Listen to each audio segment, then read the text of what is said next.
আসসালামু আলাইকুম। প্রথমেই আমি দেখাবো মটরশুঁটি কিভাবে প্রফেশনাল ওয়েতে সংরক্ষণ করতে হয়। মটরশুঁটি ছিলে খুব ভালো মতো ধুয়ে ঝরিয়ে নিয়েছি।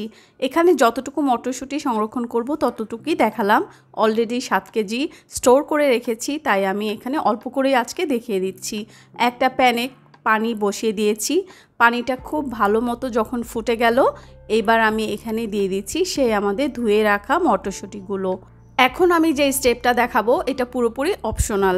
এখানে আমি 1 চিমটি পরিমাণ বেকিং পাউডার দিয়ে দিব। এই বেকিং পাউডারটা দিলে মটরশুঁটি আরও অনেক বেশি সবুজ থাকবে যখন আমরা এটা সংরক্ষণ করব। যদি কেউ এই বিষয়টা স্কিপ করতে চাও অবশ্যই স্কিপ করা যাবে। এখানে আমি খুব অল্প পরিমাণ বেকিং পাউডার এখন অ্যাড করে দিলাম। এবার ঠিক 1 মিনিট অপেক্ষা করব। 1 মিনিট পর মটরশুঁটিটা ঝরিয়ে নিতে হবে। মাঝে মাঝে একটু নাড়া দিয়ে দিচ্ছি। 1 মিনিট হয়ে গেছে, এবার মটরশুঁটিটা ঝরিয়ে নিচ্ছি। একটা বড় ছড়ানো পাত্রে মটরশুঁটি ঢেলে রেখেছি ঠান্ডা করার জন্য, যেন একটু তাড়াতাড়ি ঠান্ডা হয়ে যায়, তাই আরেকটু ছড়ানো পাত্র এখন ব্যবহার করলাম। এবার ফিরে এসেছি মটরশুঁটি পুরোপুরি ঠান্ডা হয়ে যাওয়ার পর। প্রফেশনাল ওয়েতে যে কোনো ভেজিটেবল প্রিজার্ভ করার জন্য এরকম জিপলক ব্যাগ প্রয়োজন।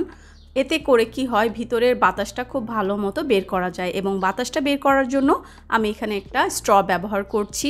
মুখ দিয়ে টেনে টেনে প্যাকেটের ভিতরের বাতাসটা পুরোপুরি বের করে ফেলতে হবে যতটুকু সম্ভব, যেহেতু প্রফেশনালি এই কাজটা মেশিন দিয়ে করা হয়।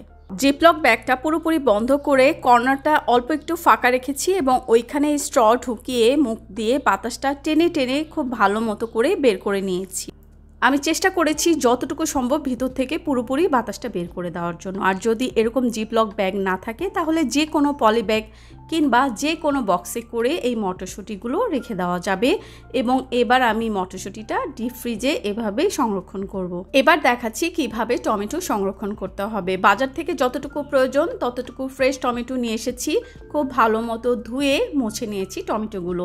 এবার কিভাবে সংরক্ষণ করতে হবে সেটা দেখিয়ে দিচ্ছি। উপর থেকে টমেটোর এই চোখটা কেটে ফেলে দিতে হবে এবং জাস্ট সিম্পল, কোনো কঠিন বিষয় না, 4টা টুকরা করে নিতে হবে। এই টুকরাটা কেউ চাইলে 4টার জায়গায় 6টাও করা যাবে, কোনো প্রবলেম নেই। আমি জাস্ট 4 টুকরা করে নিলাম এবং এইভাবে করে সবগুলো টমেটো এখন আমি কেটে নিব। সবগুলো টমেটো কেটে নিয়েছি এবং কিভাবে এটা স্টোর করতে হবে সেটা দেখিয়ে দিচ্ছি। একটা ছড়ানো ট্রে নিয়েছি, টমেটোগুলো বিছিয়ে দিয়েছি। এভাবে ছড়ানো থাকলে টমেটোগুলো একটার সাথে আরেকটা যখন জমাবো আমরা তখন লেগে যাবে না। এবার আমি এটাকে একটা ক্লিন ফিল্ম দিয়ে খুব ভালো মতো উপর থেকে র্যাপ করে দিচ্ছি। এতে করে কি হবে, ডিপ ফ্রিজে যখন রাখবো তখন কিন্তু অনেক বেশি বরফ এই টমেটোর গায়ে জমে যাবে না। টমেটোটা খুব ভালো মতো বরফ ছাড়া জমাট বাঁধবে। বাসায় যদি এই ক্লিন ফিল্ম না থাকে তাহলে পলি ব্যাগ কেটে নিয়ে এইভাবে ভালো মতো পেঁচিয়ে উপরে কস্টেপ দিয়ে পেঁচিয়ে পেঁচিয়ে রেখে দিতে হবে। শুধু ট্রেতে না, আমাদের বাসায় থাকা যে কোনো প্লেট বা ছড়ানো যে কোনো পাত্রে যতটুকু টমেটো সংরক্ষণ করতে চাই এভাবে করে রেখে আমরা এখন এটা ডিপ ফ্রিজে রাখবো একদম পুরোপুরি না জমে যাওয়া পর্যন্ত।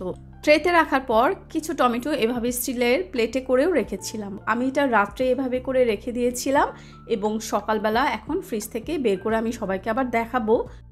এটা হচ্ছে পরদিন সকালের ফুটেজ। টমেটোগুলো একদম আলাদা আলাদাভাবে খুব সুন্দর মতো করে জমে গেছে।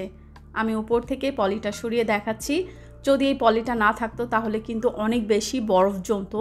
পলিটা থাকায় কিন্তু টমেটোর গায়ে তেমনভাবে বরফ জমতে পারেনি। এখন জাস্ট সিম্পলভাবে সেই জিপলক ব্যাগ কিংবা বাসায় থাকা যে কোনো এয়ারটাইট বক্সে করে টমেটোগুলো সংরক্ষণ করতে হবে। আমি সেই একই ওয়েতে জিপলক ব্যাগে ভরে নিলাম এবং এখানে কেউ প্রফেশনাল ওয়েতে করতে চাইলে সেই স্ট্র দিয়ে ভিতর থেকে বাতাসটা টেনে বের করে নিতে হবে।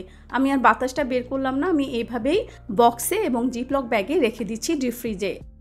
সস বানানোর জন্য কিভাবে টমেটো স্টোর করতে হবে এবার আমি সেই ওয়েটা দেখিয়ে দিচ্ছি। টমেটো এভাবে উপর থেকে স্কোর করে কেটে নিচ্ছি।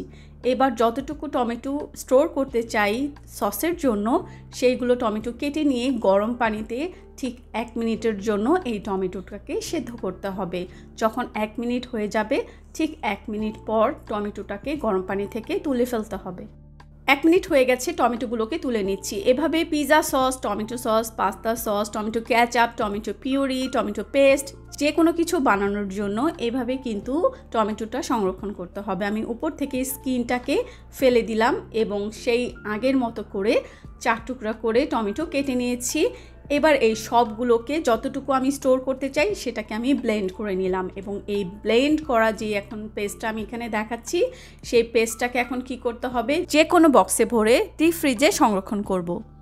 আমার চ্যানেলে সবজি সংরক্ষণের আরেকটা ভিডিও আছে যেখানে আমি দেখিয়েছি কিভাবে পেঁয়াজ পাতা, ক্যাপসিকাম, ব্রকলি এবং বেবি কর্ন সংরক্ষণ করতে হবে। সেটার লিঙ্কটা আমি এই ভিডিওর ডেসক্রিপশন বক্সে দিয়ে দিয়েছি। এবার আমি দেখাচ্ছি কিভাবে গাজর সংরক্ষণ করতে হবে। বাজার থেকে একদম দেশি গাজর কিনে এনেছি, নিজের পছন্দ মতো যতটুকু সংরক্ষণ করতে চাই ততটুকু আমি কিনে এনেছি। গাজর সংরক্ষণ করা সবচেয়ে সহজ। গাজরটাকে ছিলে নিয়েছি এবং ভালো মতো ধুয়ে নিয়েছি। আর এই যেখানে একটা গ্রেটার মেশিন দেখাচ্ছি, এটা দিয়ে আমি এখন গাজরটাকে গ্রেট করে নিচ্ছি। এই গ্রেট করার সময় 2টা বিষয় আমি শেয়ার করতে চাই। যদি আমরা জোরে জোরে করে প্রেস করি, গ্রেট করি, তাহলে কিন্তু অনেক মোটা মোটা গাজর গ্রেট হয়ে বের হবে। আর যদি হালকাভাবে এই গাজরটা গ্রেট করি তাহলে অনেক চিকন চিকন পাতলাভাবে গাজরটা বের হবে।